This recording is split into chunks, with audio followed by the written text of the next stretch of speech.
108 தொகுதியில நம்ம ஜெயிச்சோம். எனக்கு ரொம்ப கஷ்டமா இருந்துச்சு. முதலமைச்சர் குடும்பம் எனக்கு எதிராக வந்து பிரச்சாரம் பண்ணாங்க. ஆனா ஒரே ஒரு வெற்றி வந்து எனக்கு கண் கலங்கினேன். நான் இன்னும் அந்த சகோதரிகிட்ட நான் பேசக்கூட இல்லை ஜெயிச்ச பிறகு. அது யாருன்னா நான் பொதுச்சாளர்கிட்ட சொல்லியிருப்பேன், நம்மளுடைய திருவிக நகருடைய சட்டமன்ற உறுப்பினர் பல்லவி அக்கா.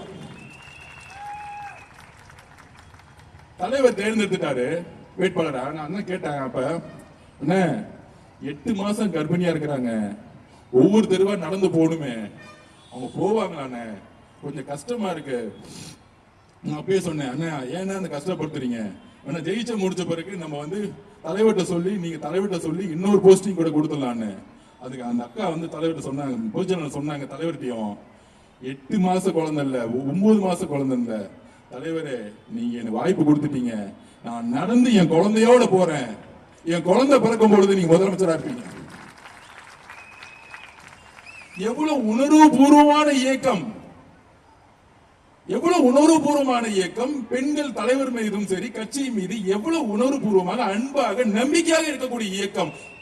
ஒரு அம்மாவுக்கு பெரிய விஷயம் என்னங்க, தன்னுடைய குழந்தைங்க, அந்த குழந்தையும் பாதுகாத்து நடந்து நடந்து எம்எல்ஏ ஆன எங்க சகோதரிய ஒரு ஃபங்க்ஷன்ல நம்மளுடைய மேயர் அக்கா ஒரு கேண்டல் கொடுக்க கூடாம, நாங்கள் இதுவரைக்கும் கவர்மெண்ட் ஃபங்க்ஷன்ல கட்சியை பார்த்தது கிடையாது. எங்க தலைவருடைய வளர்ப்பு நாங்கள் அப்படி யாரையும் அவமரியாதைப்படுத்துறதோ யாரையும் வந்து மாற்று கட்சியை நினைச்சது கிடையாது. எல்லாருக்குமான மரியாதை கொடுத்திருக்கோம்.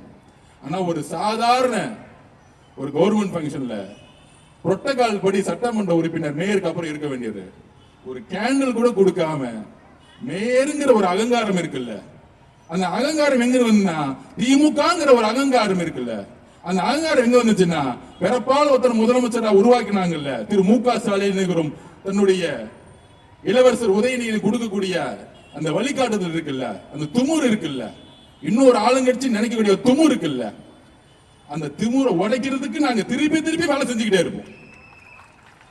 இது வரைக்கும் நாங்க பதில் சொல்லல. எப்ப எங்களுடைய சகோதரி பல்லவி அக்காவை நீங்க அவமானப்படுத்துறீங்களோ, திரு உதயநிதி அவர்களே, உங்க நெத்தி முன்னாடி சேலஞ்ச் பண்றேன். ஒரு சாதாரண தொண்டனா இங்க இருக்கக்கூடிய ஆர்கே நகர் மக்கள் இங்க இருந்து ஆரம்பிக்கிறோம் சேலஞ்ச். இன்னும் 8 மாசத்துல உள்ளாட்சி தேர்தல் நடக்க போகுது. 8 மாசத்துல 8 மாசம் நடக்க போகுது.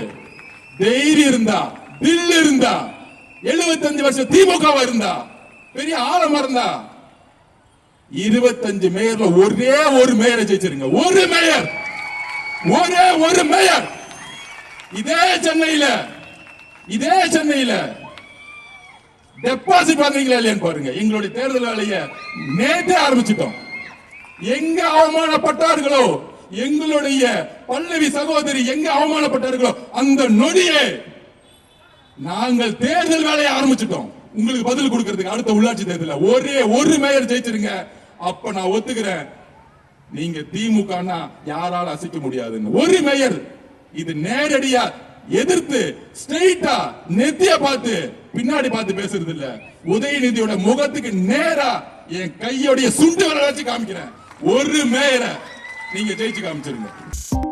2.91 கோடிக்கும் அதிகமான மக்களின் உள்ளங்களை வென்ற தந்தி டிவியின் டிஜிட்டல் தளங்கள், 1.30 கோடி யூடியூப் சப்ஸ்கிரைபர்ஸ், 48 லட்சம் ஃபேஸ்புக் ஃபாலோயர்ஸ், 33 லட்சம் இன்ஸ்டாகிராம் ஃபாலோயர்ஸ், 23 லட்சம் எக்ஸ் ஃபாலோயர்ஸ், 11 லட்சம் தந்தி ஆப் டவுன்லோட்ஸ், 30 லட்சம் வெப்சைட் மந்த்லி ஆக்டிவ் யூசர்ஸ், 16 லட்சம் வாட்ஸ்அப் ஃபாலோயர்ஸ்.